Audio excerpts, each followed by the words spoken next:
মই আপোনালোকক এটা শ্বেয়াৰ দেখাবলৈ গৈ আছোঁ। মোৰ এইটো জিৰ'ধা কাইটৰ একাউণ্ট হয়। এইটো আপোনাৰ শ্বেয়াৰটোৰ নাম ৰাষ্ট্ৰীয় কেমিকেল RCF বুলি কোৱা হয়। মই ইনষ্টাগ্ৰাম, মোৰ ইউটিউব সকলোতে মই আপলোড কৰি থোৱা আছে আৰু মোৰ হোৱাটছআপ গ্ৰুপতো এইটো দিছিলোঁ যে এইটো কিনিব পাৰিব আপোনালোকে। মই 180ত ফাৰ্ষ্ট কিনিছিলোঁ যেতিয়া ব্ৰেকআউট দিছিলে। এতিয়া চলি আছে 235, আজি 243লৈকে গৈছে। মোৰ প্ৰফিট 45,000 মান দেখাইছিলে।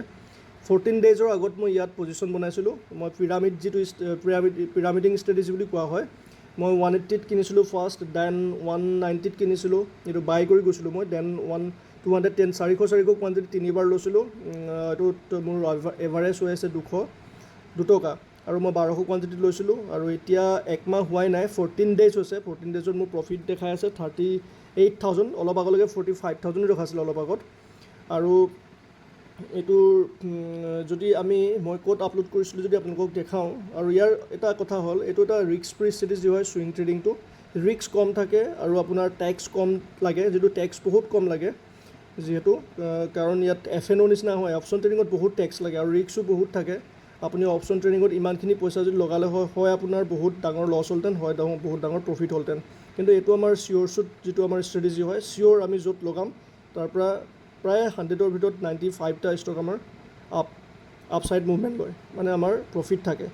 আৰু এইটো ষ্ট্ৰেটেজিটো আছে আমাৰ, এইটো ছেটআপ আছে, কমপ্লিট ছেটআপত কাম কৰোঁ আমি। আৰু যদি আমি ইউটিউবত যদি চাবলৈ যাওঁ ক'ত আমি আপলোড কৰিছিলোঁ, এইটো দেখিছেনে 2 উইকছ এগো মই ইউটিউবত আপলোড কৰিছিলোঁ। এইটো শ্বেয়াৰটো হৈছিলে 2022, যিদিনাখনি 20 জুনত দিছিলে, 2222। শ্বেয়াৰটোৰ নাম হ'ল ৰাষ্ট্ৰীয় কেমিকেল এণ্ড ফাৰ্টিলাইজাৰ্ছ লিমিটেড। এইটো মই এনালাইচিছ কৰিছিলোঁ, কিমান ধুনীয়া এনালাইচিছ কৰিছিলোঁ। ইউনিয়ন বাজেট 2024ৰ NDA চৰকাৰৰ আণ্ডাৰত যিখন জুলাই লাষ্টলৈ বাজেট আহিব বুলি অনুমান কৰা হৈছে। এই বাজেটত এইবাৰ মনচুন ছিজনৰ কাৰণে ফাৰ্টিলাইজাৰ সেইকাৰণে আপোনালোকৰ এইটো চুইং ট্ৰেডিংটো আপোনালোকে কৰিবলৈ ল'ব লাহে লাহে, কাৰণ অলৰেডি দেখিছেই অপশ্যন ট্ৰেডিঙত বহুত মানুহৰ লছো হৈছে। নাই, এইটোতো সঁচা কথা, 100ৰ ভিতৰত 95% লছতে থাকে, 5% অনলি ছাকচেছ ৰেট। আৰু ময়ো চুইং ট্ৰেডিং নিজে কওঁ, কেপিটেল বেছিকৈ লাগে হয় ঠিকেই, কিন্তু ৰিস্কটো কম আৰু টেক্স কম আৰু বহুত ৰিস্ক ফ্ৰী ষ্ট্ৰেটেজি হয়। যদিহে 14 ডেইজৰ যদি 45,000 যদি আপুনি প্ৰফিট কৰিব পাৰে, তেনেহ'লে কি লাগে ভাবকচোন।